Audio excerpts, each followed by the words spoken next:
조선의 천도와 세자 교체 고한 곳, 소수의 전망해한 공간이 아니다. 이기환. 종묘는 16세기부터 온전하게 남아있는 유교 왕실 조상 사당의 뛰어난 예. 유네스코가 1995년 종묘를 세계 문화유산으로 등재하면서 인정한 탁월한 보편적 가치의 항목이다.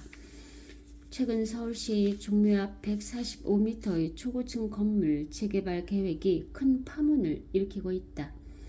지금 논쟁의 초점은 주로 이 종묘라는 공간 및 건축물의 의미에 모여 있다. 그러나 필자는 공간보다는 종묘에 담긴 역사적, 상징적 의미를 살펴보려 한다. 종묘는 조선 왕조의 왕과 왕비의 신주, 주군이 이름을 적은 나무패를 모시는 국가 사당이었다. 조선 건국 3년 뒤인 1395년 태조 4년 창건됐다. 왕실은 오묘제에 따라 개국시조 태조와 4대 조상 고조, 증조, 조, 부의 신주를 종묘에 모셨다. 이후 새로운 신주가 들어설 때마다 태조를 제외하고 4대가 지난 신주는 차례차례 빠져야 했다. 그렇게 빠지는 신주는 별전, 영령전에 모셨다. 그런데 갈수록 문제가 생겼다. 개국시조인 태조 외에 종묘 정전에서 영령 제사를 받는 불천위가 늘어난 것이었다. 게다가 선왕의 양자로 혹은 반정으로 즉위한 왕은 아무래도 종법상 정통성이 결여되었다.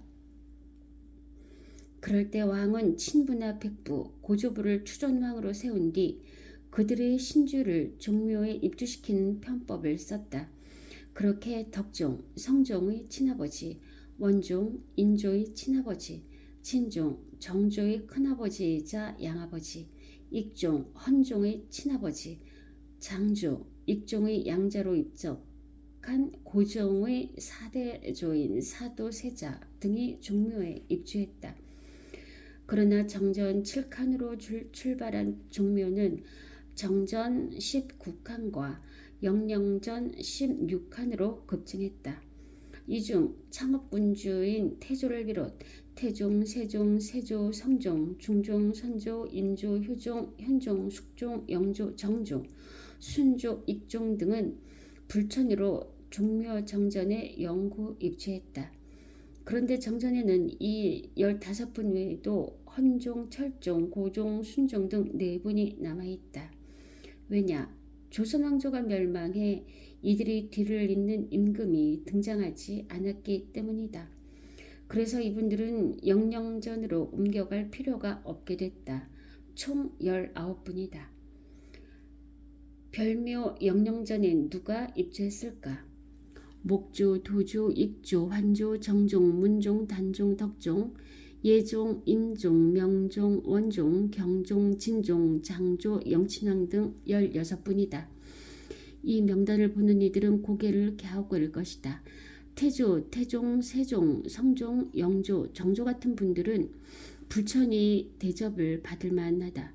하지만 중종, 선조, 인조, 순조, 익종 등은 무슨 자격으로 불천이가 되었을까? 사실 선조 이후, 즉 조선 후기 들어 불천이가 되지 않고 영령전으로 이주한 제위왕은 경종뿐이다. 제위 기간이 너무 짧았던 문종, 정종, 단종, 예종, 인종, 경종 등의 심사도 편치 않을 듯 싶다. 이분들은 제사를 이어갈 혈연적인 후사가 끊겼기에 영령전 이사라는 홀대를 받았던 것이다. 예부터 나라를 위해 종묘 사직을 위해 혹은 줄여서 종사를 위해 라는 식으로 표현했다. 무슨 뜻일까? 종묘는 국왕의 선조를, 사직은 토지신인 사와 곡식신인 직을 모신 곳이다. 위로는 두상을 제사 지내고 아래로는 백성을 섬긴다는 의미를 담고 있다. 이중 종묘는 천명을 받아 나라를 건국한 창업주와 그 후손이 이어가는 왕조의 정당성과 정통성을 상징하는 공간이었다. 왕조의 중대한 결정을 수행하고 국가의 중요 의례를 거행하기도 했다. 사직은 어떤 의미일까? 예부터 군주는 백성을 하늘로 삼고 백성은 먹을 것을 하늘로 여긴다고 했다. 그러니 군주는 군주의 하늘인 백성이 먹는 곡식과 그 곡식을 풍요롭게 만드는 땅을 귀히 여길 수밖에 없었다. 군주는 종묘와 사직을 걸고 정사를 펼쳐야 했다. 종묘에서 열린 국가 행사 중 눈길을 끈 이벤트가 1404년 태종 4년 10월 6일 펼쳐졌다.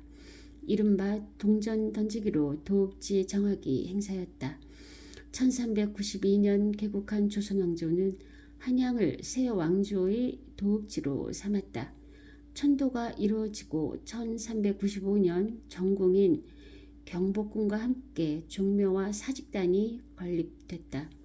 하지만 1398년 태조 7년 경복궁에서 1차 왕자의 난이 일어나 피바다를 이룬다. 이방원 태조의 오남 태종이 주도한 이 정변에서 세자인 이방석과 이방번 등 이복 동생이 무참히 사료됐다. 정변 직후 즉위한 정종은 서둘러 개경으로 환도한다.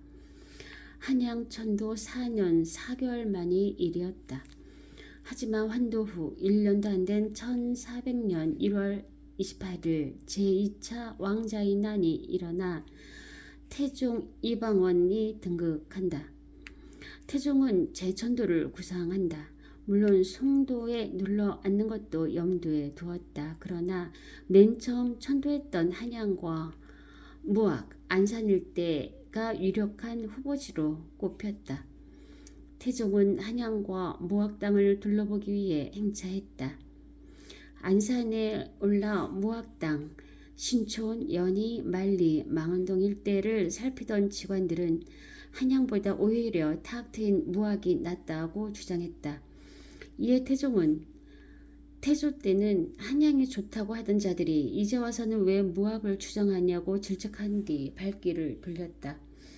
이후 한양을 둘러본 태종은 종묘 앞에서 어가를 멈추게 한 뒤 묘안을 내놓았다.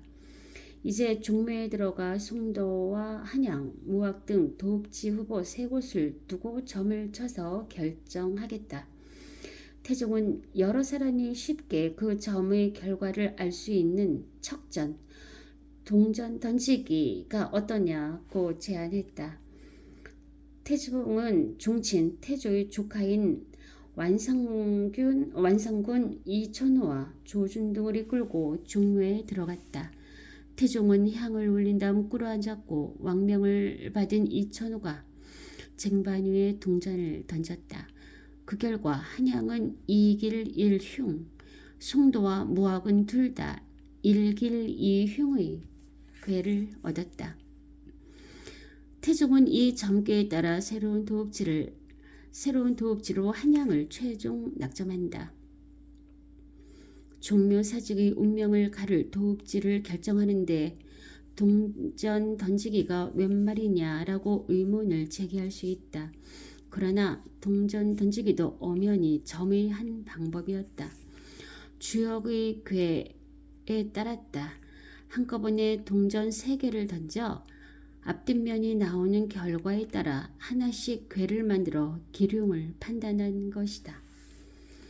1418년 태종 18년 6월 3일에도 중대 결단한 내용을 조상에게 고하는 대사건이 종묘에서 펼쳐진다. 세자를 충녕대군으로 교체한 사건이다. 세자 양녕대군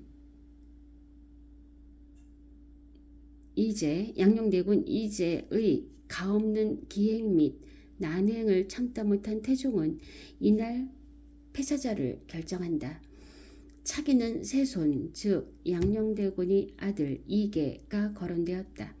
그러나 어진 사람을 골라야 한다는 반론도 만만치 않았다. 이에 도읍지를 정한 것처럼 점을 쳐서 결정하자는 의견이 유력하게 개진되기도 했다. 그러나 태종은 고심 끝에 나라의 근본을 정하는 것이니 어진 사람을 고르는 것이 마땅하다고 마음을 정한다. 그렇게 정리한 태종이 뽑은 어신이가 바로 만고의 성군이 된 충녕대군이었다. 그런 뒤 종묘에 안치된 선양들에게 세자 교체의 전말을 고하는 의식을 펼쳤다.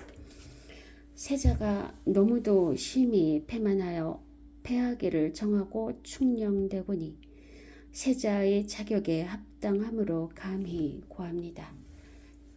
이렇듯 종묘는 천명을 받은 왕조의 정당성과 정통성을 상징하는 공간이었다. 그런데 직계가 아니니가 즉위한 경우는 어찌 될까?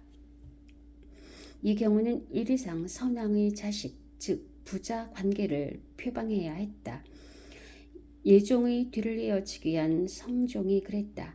성종은 20세에 서거한 세조의 맏아들인 의경세자의 둘째 아들이었다. 예종은 세조의 둘째 아들이었다. 따라서 선왕과 즉위왕은 삼촌 조카 사이였다. 하지만 종법상 왕위는 부자로 처리되었다. 그러니까 예종을 양아버지로 의경세자를 큰아버지로 모셔야 했다. 그러나 성종은 친아버지를 그냥 둘 수 없었다. 1475년 성종은 명나라 황제의 고명으로 의경세자의 시호를 받는 데 성공한다. 남은 관문이 더 있었다. 회관왕의 신주를 종묘에 입주시키는 것이었다. 그 과정은 쉽지 않았다.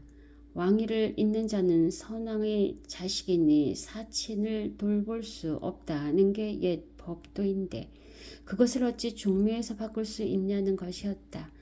종묘 합사를 찬성하는 측도 만만치 않았다. 회관왕이 명황제의 고명을 받은 정식 국왕이 되었으니 무엇이 문제냐는 것이었다. 만약 종묘에 들어간다 해도 해결해야 할 숙제가 남아있었다. 예종과의 차례를 어떻게 두느냐는 것이었다. 회관왕이 먼저 세자 직분에 있었고 실제로도 형이었기에 회관왕 예종순이라도 괜찮다는 의견도 개진됐다. 논란이 이어지자 성종은 회관왕 부묘를 두고 고위 관리를 대상으로 여론조사에 나섰다. 그 결과 의견을 낸 156명 가운데 찬성 86명, 반대 70명으로 집계됐다.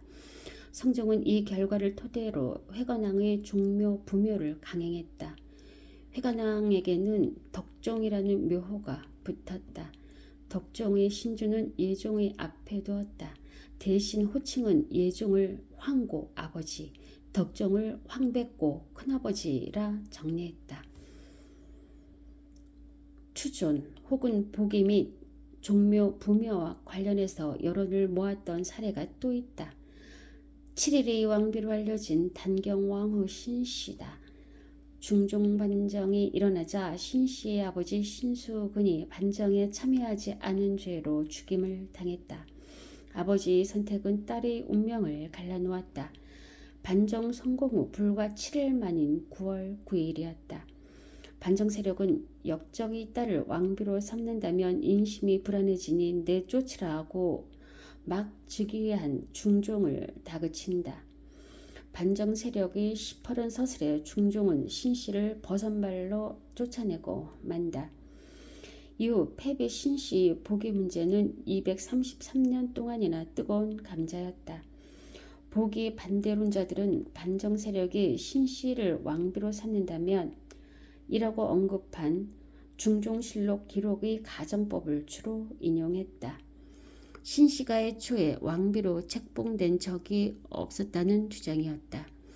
그러나 국조보감과 선원보략 등 왕실 기록은 달랐다. 신씨는 9월 2일 중종 반정 후 중전이 되었고 9일 쫓겨났다고 했다.